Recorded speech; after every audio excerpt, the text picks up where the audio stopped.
മുൻ മുഖ്യമന്ത്രി കെ കരുണാകരന്റെ 108ാം ജന്മദിനം ജില്ലാ കോൺഗ്രസ് കമ്മിറ്റിയുടെ ആഭിമുഖ്യത്തിൽ ആചരിച്ചു. കരുണാകരൻ അന്ത്യവിശ്രമം കൊള്ളുന്ന പൂങ്കുന്നം മുരളി മന്ദിരത്തിലെ സ്മൃതി കുടീരത്തിൽ മുതിർന്ന കോൺഗ്രസ് നേതാവ് വി.എം. സുധീരൻ ഉൾപ്പെടെയുള്ളവർ പുഷ്പാർച്ചന നടത്തി. തുടർന്ന് DCC ഓഫീസിൽ അനുസ്മരണ യോഗവും നടന്നു. കേരളത്തിന്റെ വികസനത്തിന് കരുണാകരൻ നൽകിയ സംഭാവനകൾ എന്നും ഓർമ്മിക്കപ്പെടുന്നതാണ്. നെടുമ്പാശ്ശേരി വിമാനത്താവളം ഉൾപ്പെടെയുള്ള വികസന നേട്ടങ്ങൾക്ക് നാം അദ്ദേഹത്തോട് കടപ്പെട്ടിരിക്കുന്നു. കോൺഗ്രസ് പാർട്ടിയെ സംബന്ധിച്ച് കരുണാകരന്റെ ഓർമ്മകൾ കൂടുതൽ കരുത്തുപകരുന്നതാണ്. ഗ്രൂപ്പുകൾ ഉണ്ടായിട്ടും അക്കാലത്ത് അതിനതീതമായി പൊതുകാര്യങ്ങളിൽ ഒറ്റക്കെട്ടായി പാർട്ടിക്കുള്ളിൽ പ്രവർത്തിച്ച നേതാവായിരുന്നു കരുണാകരനെന്നും സുധീരൻ അനുസ്മരിച്ചു.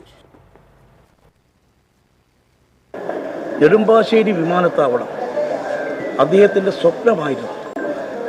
സർക്കാരിൻ്റെ കയ്യിൽ പണമില്ല, കേന്ദ്രത്തിൻ്റെ കയ്യിൽ വേണ്ടത്ര സഹായിക്കാനുള്ള സംവിധാനം വന്നില്ല. ജനപങ്കാളിത്തത്തോടുകൂടി, വിദേശ മലയാളികളുടെ പങ്കാളിത്തത്തോടുകൂടി നെടുമ്പാശ്ശേരി വിമാനത്താവളം സർക്കാരിൻ്റെ നേരിട്ടുള്ള നിയന്ത്രണത്തിൽ കീഴിൽ നിലവിൽ കൊണ്ടുവന്നു. അത് കേരളം കണ്ട, ഇന്ത്യ കണ്ട സാമ്പത്തിക രംഗത്തെ, വികസന രംഗത്തെ ഏറ്റവും വലിയ പരീക്ഷണമായിരുന്നു.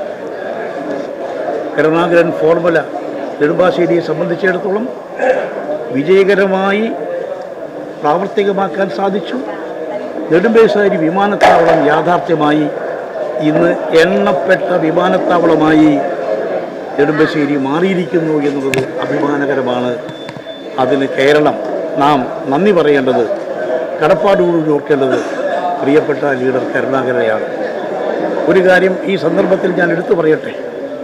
നെടുമ്പാശ്ശേരി വിമാനത്താവളം രൂപം കൊള്ളുന്നതിൽ, അത് യാഥാർത്ഥ്യമാക്കുന്നതിൽ, അത് മുന്നോട്ട് കൊണ്ടുപോകുന്നതിൽ ഇന്ത്യക്കൊട്ടാകെ വികസന രംഗത്ത് പുതിയൊരു കാഴ്ചപ്പാട് നൽകിക്കൊണ്ട് മുന്നോട്ട് പോയ പ്രിയപ്പെട്ട കരുണാകരൻ, അദ്ദേഹത്തിൻ്റെ നാമധേയം നെടുമ്പാശ്ശേരി വിമാനത്താവളത്തിന് നൽകുക എന്നുള്ളത് തികച്ചും ന്യായമായ ഒരാവശ്യമാണ്.